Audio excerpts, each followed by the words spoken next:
Queridos, é uma alegria podermos adorar o Senhor todos juntos. Os irmãos perceberam que nesse processo de mudança que estamos, não temos mais o ar-condicionado, ok? Então estamos pela fé que o ventilador ele vai cumprir o seu propósito. Se ficar muito quente, aguenta firme, né? Aguenta firme e vamos até o fim. Nós fizemos uma exposição de 5 sermões em Efésios capítulo 4, de 1 a 6, pensando sobre o tema a coerência do amor. E nós observamos, meus irmãos, o quanto Deus ele atua em nossas vidas como povo dele, porque ele ama o seu povo. Deus ama a sua igreja. Deus ama os seus filhos. Deus ama abençoar o seu povo. E eu quero pensar com os irmãos, a partir de hoje, e talvez no próximo domingo, sobre um outro tema que revela muito deste cuidado de Deus pelo seu povo. É um tema que a palavra de Deus trata e exalta a Deus de tal forma que coloca Deus no devido lugar dele, que ele sempre esteve. Deus é aquele que provê para o seu povo. E todas as vezes que nós pensamos na providência de Deus, nós temos que entender que a visão bíblica da providência de Deus coloca os holofotes na soberania dele. Deus ele é provedor porque ele é soberano. Eu gostaria que você abrisse sua Bíblia no livro de Hadassah, capítulo 2, versículo 1. Isso mesmo, você conhece como Esther. Hadassah é o nome hebraico para Esther, que significa murta ou arbusto. Muito comum na Índia, muito comum no norte da África. É um pequeno matinho bonito que tem umas flores brancas. E esse é o significado de Hadassah. O nome Esther é um nome persa. Ela recebeu esse nome na Pérsia. Ela não recebeu esse nome em Israel. Então, Esther significa estrela, provavelmente por causa da beleza de Esther. A Bíblia fala que Esther era bela e formosa, uma estrela. Mas nós vamos ver que não tem nada a ver com a beleza dela. Esther, capítulo 4, vamos ler. Eu falei 2. Capítulo 4, vamos ler de 12 a 14. Diz assim, eu vou aguardar, tem alguns irmãos abrindo. É só em Salmos, volta Jó e depois atrás Esther. Esther capítulo 4, versículo 12 diz assim: Estas palavras de Esther foram transmitidas a Mordecai. Então Mordecai pediu que respondessem a Esther: Não pense que por estar no palácio real, você será a única entre todos os judeus que conseguirá escapar. Porque se você ficar calada agora, de outro lugar virá socorro e livramento para os judeus, mas você e a casa de seu pai perecerão. Mas quem sabe, se não foi para uma conjuntura como esta que você foi elevada à condição de rainha? Meus irmãos, apesar de todo o peso histórico presente no livro de Esther, eu não conseguirei dar toda a ênfase histórica presente nesse livro. Até porque o nosso tempo de pregação ele é muito curto. Na verdade, todo o tempo em que nós temos para falar da palavra de Deus será curto, por causa daquilo que nós falamos. Mas quando nós observamos, meus irmãos, essa narrativa, nós temos diante de nós algo tão marcante. Esse livro ele é tão marcante na história de Israel, para o povo de Israel, que os personagens principais deste livro, Esther e Mordecai, eles são considerados até hoje como heróis da nação. Os irmãos terem uma ideia, foi Esther e foi Mordecai que criaram uma festa chamada Festa do Purim, que foi comemorado agora 23 e 24 de março. Purim significa salvação, a festa da salvação. Até hoje, os judeus, eles comemoram essa festa e eles leem o livro de Esther. Judeus do mundo inteiro nesse período, eles leem juntos em família o livro de Esther. Para os irmãos terem uma ideia, o peso para eles desta narrativa. O contexto histórico, ele é muito rico de informações, mas ele é necessário em alguns aspectos, porque revela de fato a providência de Deus. Mas, meus irmãos, a história do livro de Esther, que foi provavelmente escrita por Esdras ou Mordecai, e eu vou explicar quem foi este homem, nada mais é do que a história da providência de Deus ao seu povo. Quando Deus estende a sua poderosa mão em favor do seu povo. E é interessante, meus queridos, como a perspectiva bíblica, ela muda a nossa perspectiva em relação a todas as coisas. Assim como o nascimento de Moisés, o crescimento de Moisés, a vida adulta de Moisés foi traçada por Deus para que ele cumprisse os propósitos de Deus, assim aconteceu com Esther. Não foi por acaso que Esther nasceu bela e formosa. Tinha um propósito eterno nisso. A vida de Esther foi traçada desde a sua infância e juventude, vida adulta, para que os propósitos de Deus fossem cumpridos naquilo que Deus estava fazendo na história do seu povo por meio da vida dela. O contexto histórico, queridos, como eu disse, desse livro, ele acontece, para os irmãos terem uma ideia, depois que o grande rei Dario, rei dos persas, rei dos medo-persas, que era pai de Xerxes, ou, na sua Bíblia, você vai ver o nome Assuero.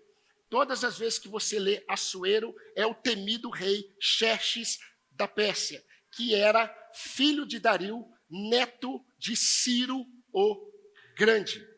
Para os irmãos terem uma ideia, cerca de 38 anos depois da reconstrução do Templo de Jerusalém, por intermédio de Zorobabel, Esther se torna a rainha da Pérsia. É o Irã hoje. E, meus irmãos, a Pérsia era a maior nação daquela época. Ninguém era maior do que o imperador ou o rei persa. E nós temos uma sequência de acontecimentos. Por exemplo, 16 anos depois que Esther se torna rainha, Esdras volta a Jerusalém e Esdras restaura o culto. Para os irmãos terem uma ideia, 13 anos depois que Esdras vai a Jerusalém, restaura o culto, Neemias vai a Jerusalém reconstruir os muros. E toda essa restauração de Jerusalém tem 2 profetas atuando, Ageu e Zacarias. Então, queridos, Esther, ela foi contemporânea de Neemias, de Esdras, de Ageu, de Zacarias e de Malaquias. Isso é muito importante. Cronologicamente, se você quiser na sua Bíblia colocar, Esther está entre os capítulos 6 e 7 de Esdras. Coloque lá quando você for ler Esdras. Esther, ela está ali. Mas, meus irmãos, há algo muito interessante que nós temos que destacar no livro de Esther. Isso é interessante. É o único livro da Bíblia que não cita o nome de Deus. É o único livro da Bíblia que não fala o nome de Deus. Entretanto, na narrativa do livro de Esther, nós enxergamos Deus em todos os acontecimentos. E já entenda isso. O que nós vamos pensar é Deus nos acontecimentos. Não necessariamente Deus na escrita, Deus na fala, porque eles não falam o nome de Deus, ela não escreve, Esdras não escreve o nome de Deus, ninguém fala do nome de Jeová ou Yahvé, mas Deus ele é visto em todos os acontecimentos no livro de Esther. E como Deus se revela neste livro? Como Esdras revela Deus neste livro? Meus irmãos, exatamente como o título do nosso sermão. Deus ele aparece no livro de Esther como Deus da providência, Jeová Jireh, o Deus que provê. Mas o Deus que provê em favor do seu povo. E, queridos, eu quero partir de um pressuposto, de um ponto de partida, e afirmar que a providência de Deus se fundamenta em suas promessas imutáveis. O que isso significa? De forma prática, significa que o que Deus providencia para o seu povo sempre está fundamentado naquilo que ele prometeu. Sempre. Eu quero dar um exemplo concreto para você. É concreto para mim. Ok? Os salvos, eles perseveram até o fim. Nós cremos nisso. O salvo, ele não se perde. A salvação, ela não se perde. Os salvos perseveram até o fim. Essa é a doutrina da perseverança dos santos. Como batistas, nós cremos nisso. Mas nós temos que entender que nós perseveramos até o fim, não pela nossa capacidade de permanecermos fiéis, mas pelas promessas de Deus. E uma dessas promessas, elas foram pronunciadas pelo Messias, que diz: as minhas ovelhas jamais perecerão. Sendo assim, nós aprendemos no livro de Esther uma lição que quando você ouvir, você vai falar: isso é tão distante de mim, mas não é. A primeira lição que o livro de Esther destaca, que Esdras ou Mordecai, não sei quem escreveu, destaca, é que a providência de Deus constitui e destitui governos para o cumprimento da sua vontade soberana. Eu vou dizer novamente. A providência de Deus constitui e destitui governos para que os propósitos eternos de Deus se cumpram. Eu gostaria que você lesse comigo o versículo 1 do capítulo 2 de Esther.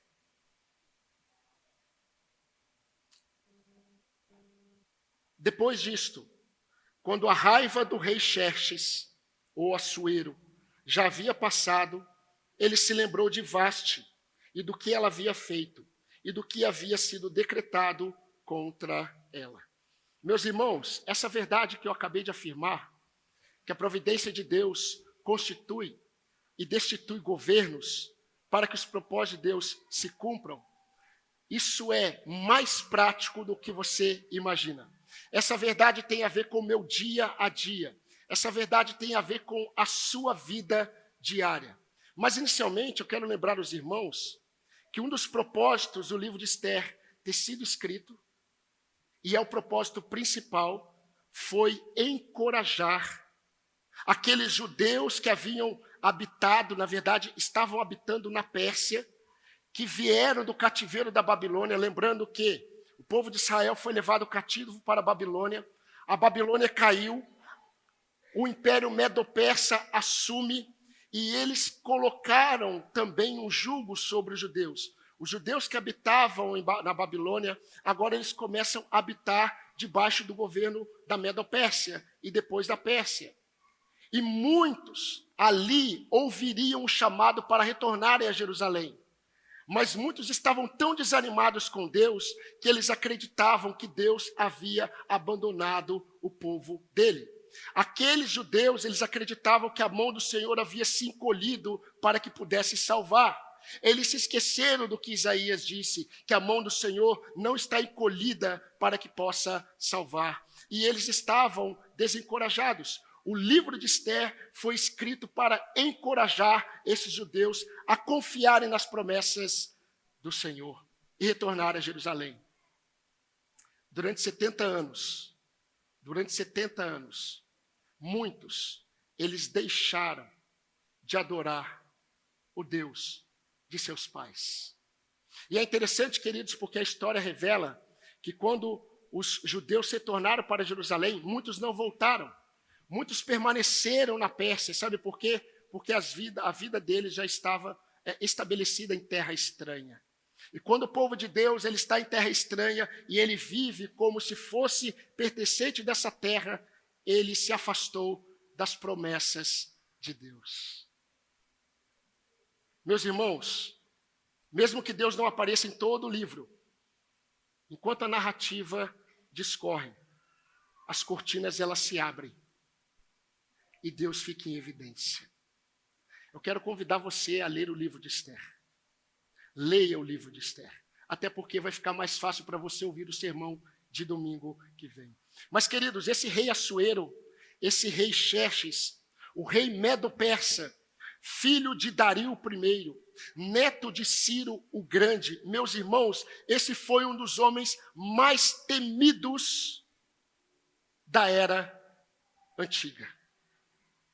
Os irmãos devem se lembrar, aqueles que se lembram do período da escola, você que não fugiu da aula de história, por exemplo, você vai se lembrar que um dos dois reis mais conhecidos, que foram aqueles que eram inimigos letais do Império Grego, foram exatamente Dario I e Xerxes, pai e filho.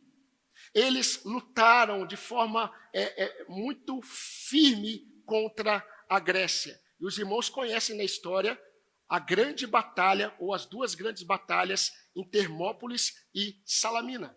Para os irmãos terem uma ideia, somente com Alexandre o grande imperador da Grécia, que a Pérsia perderia sua hegemonia. Xerxes, ele fez um grande banquete, eu preciso contar o que aconteceu. Essa era a característica dos reis para demonstrar o seu poder. Xerxes, ele fez um grande banquete e ele convidou todos os príncipes das 127 províncias que pertencia à Medopérsia, que ia da Índia até a Etiópia. E ele fez uma festa de 180 dias. E ele mandou o povo beber e comer à vontade. Depois dessa festa de 180 dias, ele deu mais uma semana de festa para o povo. E o povo comeu, o povo bebeu à vontade. A rainha Vasti falou assim, eu quero dar uma festa para as mulheres, só para as mulheres. Sabe aquela festa só de mulheres? E ela também deu uma festa no palácio só para as mulheres. Qual era o propósito? Mostrar o poder, a grandeza. O rei Xerxes, ele bebeu muito vinho. E diante de todos os príncipes, ele quis mostrar a beleza da sua rainha Vasti. A Bíblia fala que ela era muito bela. E ele manda os eunucos chamar a rainha. E ele, diante de todos os seus líderes, mais de 127 homens, ele diz assim aos seus eunucos, chamem a rainha Vasti e peça para que ela compareça aqui. Os eunucos foram e de repente os eunucos voltaram e disseram assim, a rainha Vasti disse que ela não virá. Essa situação foi tão vergonhosa que o rei Xerxes, ele mandou chamar os seus conselheiros.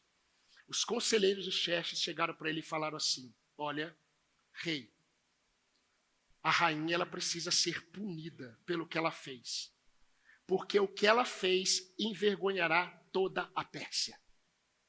E aí o rei falou assim, me dê conselho sobre o que eu devo fazer com a rainha Vasti. E o conselho deles foi, ela deve ser extirpada, ela deve ser destituída, ela nunca mais deve aparecer na presença do rei. E o rei Xerxes disse, que assim seja. Que bela história. Mas, queridos, nós temos que entender que no início do capítulo 2 que nós lemos, a rainha Vasti, ela acabara de ser destituída e o lugar de rainha estava agora vago. O lugar de rainha estava vago. E, queridos, a narrativa, ela aponta os nossos olhos para além daquilo que é natural. Agora entenda, apesar daquilo que motivou o rei a chamar a rainha para expor a sua beleza, apesar disso, apesar do que possa ter motivado a rainha quando ela disse, não, eu não vou, apesar dos conselhos que o rei Xerxes recebeu, apesar de tudo isso, nós podemos ver claramente que o trono da rainha Vasti precisava ficar para uma outra rainha. É interessante porque diante de um plano, e você pode ler no livro, um plano estava acontecendo, e o plano era um plano antissemita. Havia um plano para destruir o povo judeu na Pérsia. Isso estava acontecendo. E, meus irmãos, o que Deus está fazendo no contexto histórico é prover o livramento para o seu povo. Agora pense em uma coisa. Veja como é interessante. Antes disso, temos um grande império, a Grande Babilônia. O grande imperador Nabucodonosor. Nabucodonosor, ele foi um homem que ele exerceu tanto poder entre os povos que ele se engrandeceu. E Deus colocou sobre ele um julgamento e ele ficou como louco, ele ficou como um animal comendo grama. E sabe o que acontece? Nabucodonosor, ele escreve um capítulo da Bíblia. O capítulo 4 de Daniel, quem escreveu foi Nabucodonosor. E sabe o que ele faz? Ele no capítulo 4 diz, não existe Deus como o Deus de Israel. Diante de todos os deuses da terra, ele é o único Senhor. Que isso seja registrado, ele é o único Deus, o grande rei da Babilônia. Não é interessante? Que Deus deu a Daniel uma visão daquela grande estátua que o pastor Flávio pregou sobre ela no último aniversário da igreja. No capítulo 7 e capítulo 8 de Daniel, ele fala e faz referência de 4 grandes reinos e os seus governantes, até apontar para um reino que viria, e esse reino seria eterno. Olha que interessante. Anos antes de Dario, rei Ciro, o grande, o persa, ele é mencionado por Deus no capítulo 45 de Isaías. Ciro nem tinha nascido, eu acho. Sabe como que Deus chama Ciro? O meu pastor. O meu servo Ciro. Eu engrandecerei o rei da Pérsia, e ele cumprirá os meus propósitos para o meu povo. E quando há a reconstrução, quem financia, meus irmãos, é o Império Persa. A reconstrução de Jerusalém, a reconstrução de Israel, a reconstrução do culto é financiada pelo Império Persa. E quem fez isso? Deus. Meus irmãos, se você ler o profeta Isaías capítulo 45, você vai ficar surpreso como Deus chama os grandes imperadores. O agir de Deus na história em favor de sua vontade revela quem está no controle. Ou seja, a providência de Deus coloca os holofotes na soberania de Deus. E há uma informação muito interessante, se você não sabia disso. No período de Jesus, o hebraico, ele praticamente não existia. A língua que predominava era o aramaico. O hebraico, ele era falado apenas pelos sacerdotes. E onde os hebreus aprenderam o aramaico? Na Pérsia. Na Pérsia eles aprenderam o aramaico. A língua que Jesus mais falou com os discípulos. Agora preste atenção e nós já vamos logo para as aplicações. Vai ficar mais perto de nós. Todas essas informações. O capítulo 2, ele inicia, queridos, com 2 momentos da história da Pérsia. Entenda a Pérsia como a grande potência mundial da época. O capítulo 2, versículo 1, ele começa falando sobre 2 momentos da história da Pérsia. A rainha Vasti, ela foi destituída de sua função de rainha e esposa do rei. A tradição diz que ela foi executada. Seria a única forma dela nunca ser vista pelo rei. No versículo 2, os servos do rei, Xerxes, estão seguindo os conselhos dos governantes e eles estão procurando uma mulher para o rei. Preste atenção, uma mulher que assumisse a posição de rainha. E é muito interessante porque eu vou ler para você o conselho que o rei Xerxes recebeu dos conselheiros. Está no capítulo 1, versículo 19. Portanto, se parecer bem ao rei, os conselheiros disseram, sugerimos que publique um decreto real, uma lei dos medos e dos persas que não pode ser mudada. Determinará que a rainha Vasti seja expulsa para sempre da presença do rei Xerxes e que o rei escolha outra rainha mais digna que ela. E adivinha que rainha seria escolhida? Esther. Esther. Sabe o que eu quero afirmar para você?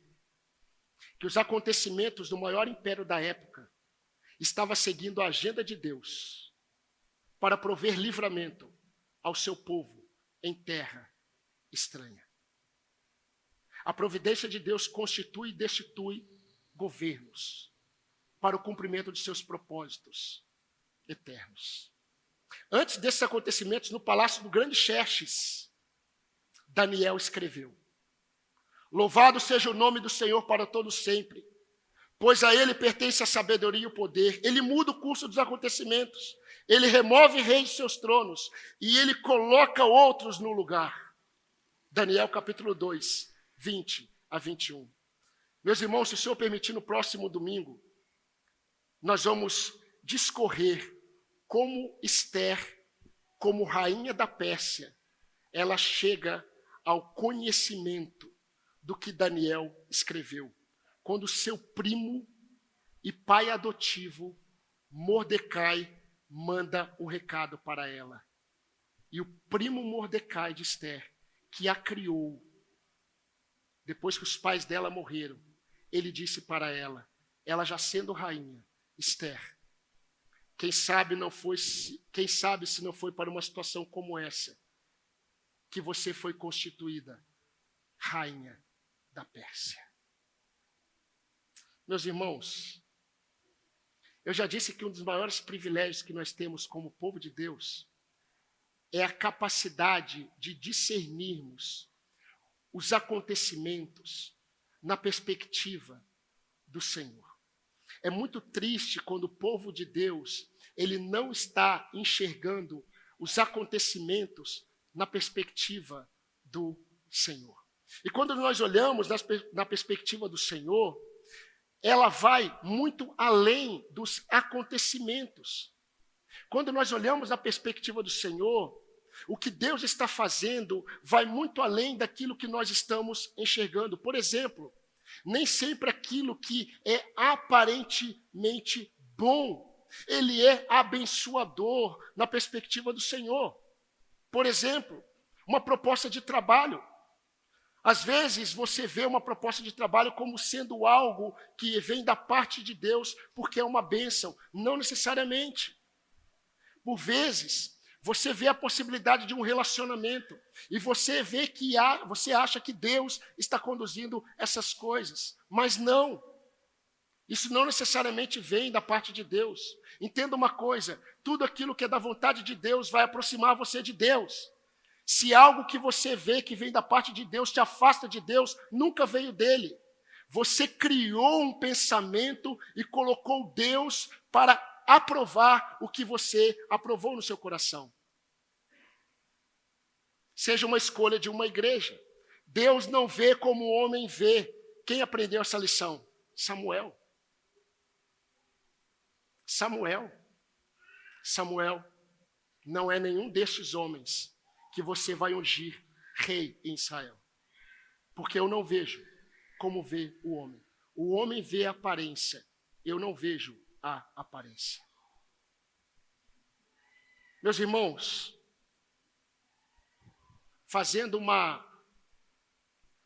dando uma orientação muito prática sobre tomada de decisões. Todas as vezes que você tiver que tomar uma decisão muito séria, dependa de Deus e procure conselhos de homens e mulheres que temem a Deus. Na multidão dos conselhos há sabedoria. Nós não somos tão sábios como nós acreditamos que nós somos.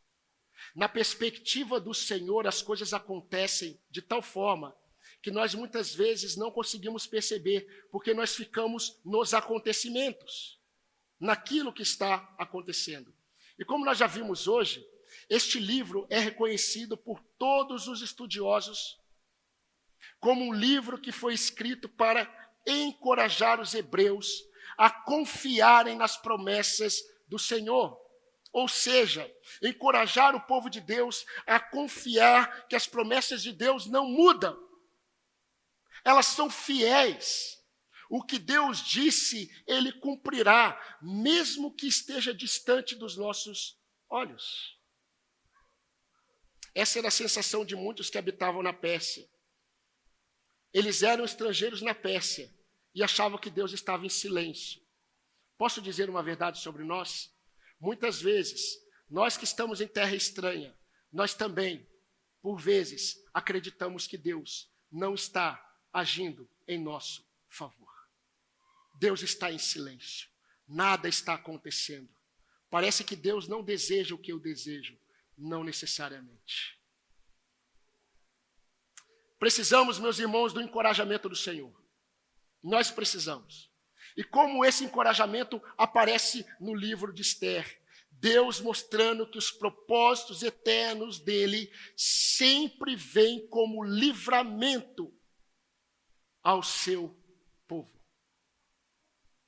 E quando nós pensamos em nós, a igreja, por que é tão importante para nós, em um domingo, lendo a palavra do Senhor, ouvirmos a seguinte lição: a provisão de Deus constitui e destitui governos para o cumprimento dos seus propósitos eternos.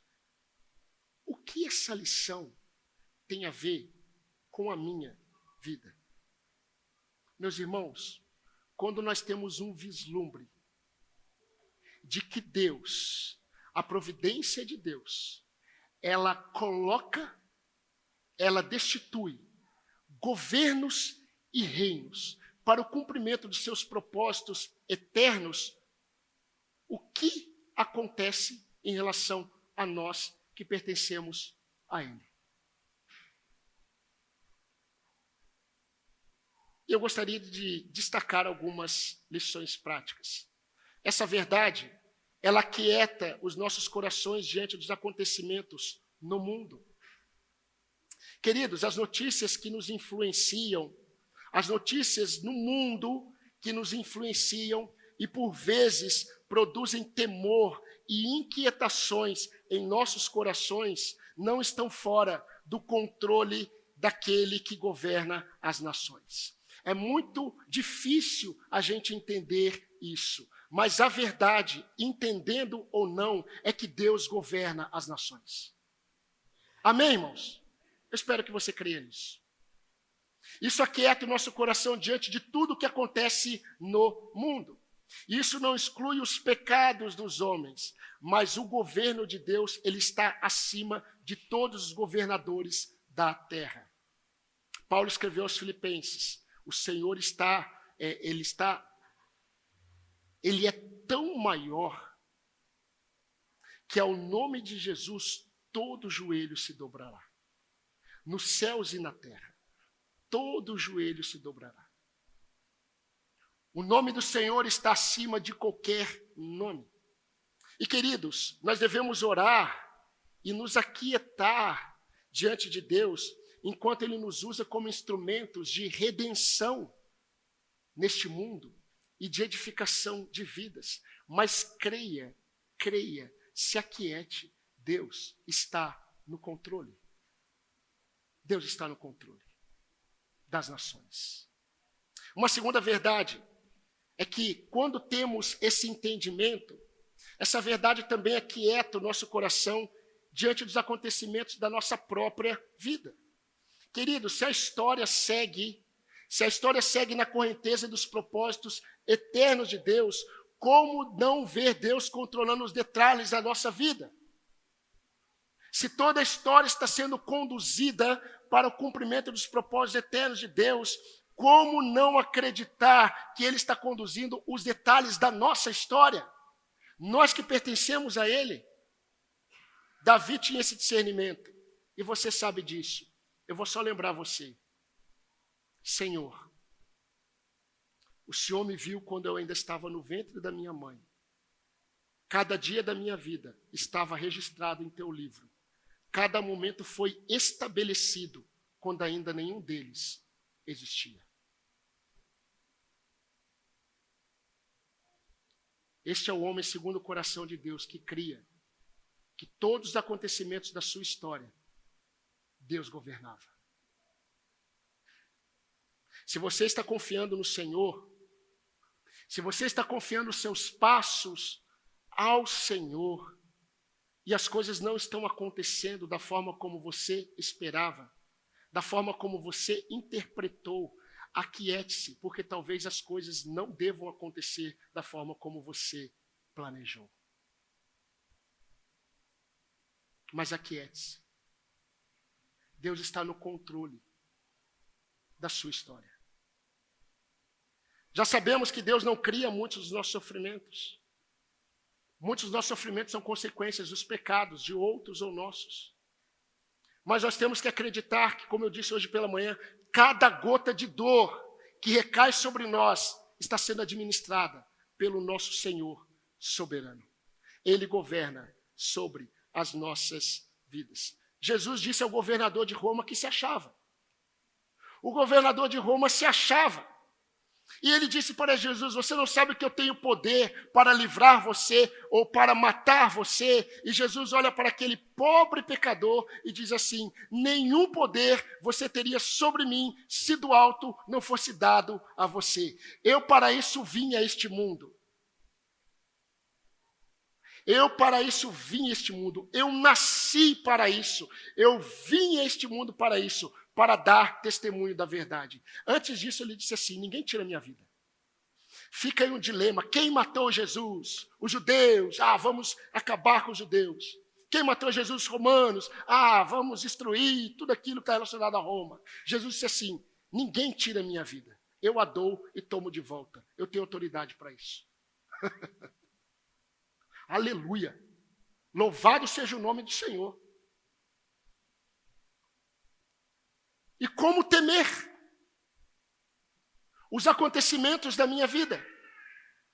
Se esse que governa Ciro, Nabucodonosor, o grande Xerxes, até Alexandre o Grande cumpriu os propósitos eternos de Deus de instituir o helenismo e a língua grega. Quando Paulo vai fazer as viagens missionárias, todo mundo conhece o grego. O Novo Testamento foi escrito em grego, todo mundo podia ler.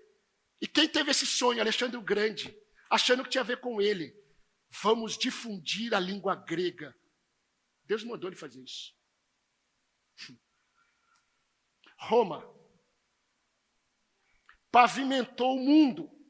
Era possível chegar a Roma de qualquer lugar do mundo antigo de forma segura, porque Roma criou estradas. Já viu aquele jargão? Todo caminho leva a Roma? Roma fez isso. Paulo utilizou muitas estradas de Roma para viajar, para pregar o evangelho. E detalhe, protegido, porque nessas estradas andavam soldados romanos. Acabou com o roubo. Quem fez isso? E você duvida que Deus está no controle da sua história? Dos detalhes da sua vida? Aquiete-se. Aquiete-se. Ele constitui e institui reinos, governos, para o cumprimento dos seus propósitos eternos. Deus reina soberanamente também diante dos acontecimentos diários das nossas vidas. Mas também, essa verdade aquieta o nosso coração diante dos acontecimentos de nossa igreja. Aquieta o nosso coração diante dos acontecimentos na nossa igreja. Meus irmãos, de fato eu creio naquilo que eu já falei para os irmãos. A palavra de Deus diz assim: confie no Senhor de todo o teu coração e não te estribes no teu próprio entendimento. Reconheça o Senhor em todos os teus caminhos e Ele endireitará as tuas veredas. Provérbios 3, 5 a 6. Se o Deus que destitui reis e reinos e constitui governantes para o cumprimento de sua vontade, o que você acha sobre a sua provisão para o seu povo? Em relação à sua igreja? Deixa eu afirmar uma verdade, porque vai ficar registrada. Não há nada que aconteça na história dessa igreja que não esteja debaixo da providência de Deus. Nada. Nada. Até os meus cabelos que estão caindo estão debaixo da providência de Deus. Meus irmãos, nós temos um supremo pastor, e não sou eu, é Jesus Cristo. Ele é o Senhor desta igreja. Eu falei que nós estamos sem o ar-condicionado, não tem mais gabinete pastoral, aconselhamento ainda tem, tá? A gente não depende do gabinete. Mas não temos mais a sala lá em cima, não temos mais um monte de coisa. Sabe por quê? Nós vamos nos mudar. O nosso outro templo já está praticamente pronto e muito belo, muito bonito. Mas nós estamos prestes a mudar para um novo local, porque aprove a Deus guiar os nossos passos para esse novo lugar e um novo templo. Ele está administrando cada acontecimento desta igreja. E é interessante porque quando nós cremos nisso, isso nada tem a ver com a minha vontade natural. Irmãos, a minha vontade natural como pastor é naturalmente preferir o que é menos trabalhoso, o que é menos dificultoso. Ir para o novo local é muito mais trabalho, é muito mais dificuldade, é menos cabelo na cabeça. Mas a grande questão é que não tem a ver com os meus planos. Tem a ver com aquele que governa reis, nações e a sua igreja. E a sua igreja. Então talvez você não acredite, ou talvez melhor, você acredite que não seja o momento ideal para isso. E tenha os seus argumentos lógicos. Talvez você esteja empolgado com o novo local, que eu vi irmãos lá.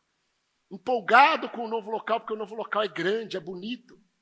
Talvez você esteja relutante devido às muitas dúvidas que podem acontecer. Ou simplesmente você não gosta de mudanças, porque mudança gera desconforto. Eu considero todas essas possibilidades, todas. Considero mesmo. Mas eu não posso me pautar em nenhuma delas. Em nenhuma delas. Eu, como pastor, eu não posso pensar em nenhuma delas. A única coisa que importa para mim é saber se nós estamos dependendo do Senhor e observando a condução dos acontecimentos. Porque a condução dos acontecimentos tem a ver com o governo de Deus. O governo de Deus sobre a sua igreja. E sabendo, queridos, que Deus está no controle, Deus está conduzindo os nossos passos, eu desejo estar naquilo que Deus está fazendo. Há evidências suficientes para confiarmos que a providência de Deus está nos conduzindo. E deixa eu ser um pouco mais abrangente. Nos conduzirá até a consumação dos séculos. Sabe por quê? Porque a providência de Deus está fundamentada em suas promessas. Ele disse, eu estarei com vocês todos os dias até a consumação dos séculos. Ele é o Senhor dessa igreja e é o Senhor da minha vida. Isso é promessa. Promessa de Deus não pode mudar, porque Ele não muda. Os nossos sentimentos mudam. Nós somos tomados por pensamentos de dúvidas. Deus, Ele não muda. E se nós cremos que Ele está governando as nossas vidas, nós temos que descansar. Temos que descansar nele.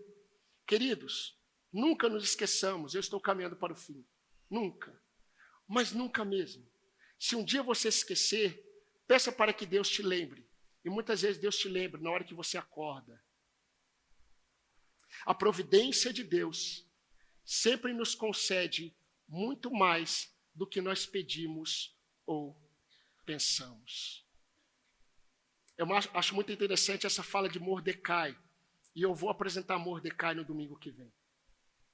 Mordecai, o primo e pai adotivo de Esther, ele disse, quem sabe não foi para um momento como este que você foi colocada numa posição de rainha da Pérsia? Eu pego essa fala e digo para você, para nós como igreja, quem sabe não foi para um momento como esse que o Senhor conduziu a nossa história até aqui? Tem a ver com o agir dele. Eu já falei para os irmãos que a igreja nesse mundo é sal e luz. Nós estamos neste mundo para o avanço do reino.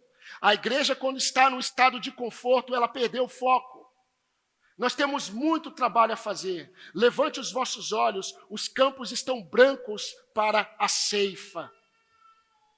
E quando nós estamos na dependência do Senhor, o Senhor sempre nos dará mais trabalho.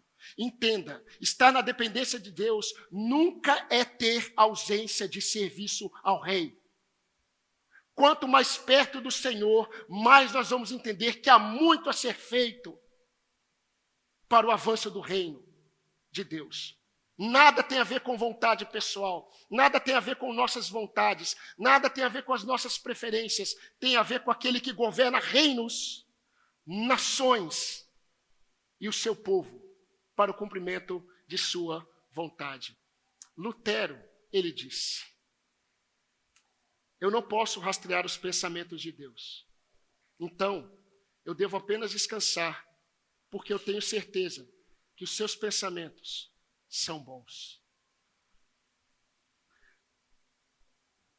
Não foi assim que nós começamos o nosso culto? Porque os meus pensamentos não são os vossos pensamentos. Os meus pensamentos são mais altos que os vossos pensamentos. E quando nós entendemos isso, nós vamos em frente. Nós avançamos. Mas deixa eu afirmar algo que tem acontecido com a igreja evangélica. E eu desejo muito que não aconteça com você. Queridos, a igreja de Cristo está avançando. A igreja de Cristo está avançando. O reino está perto. E muitos estão ficando para trás. Sabe por quê? Porque se acostumaram com a Pérsia. Se acostumaram com a terra estranha. Porque acreditaram que Deus, Ele não está cumprindo os seus propósitos. Mas, meus irmãos, Deus está.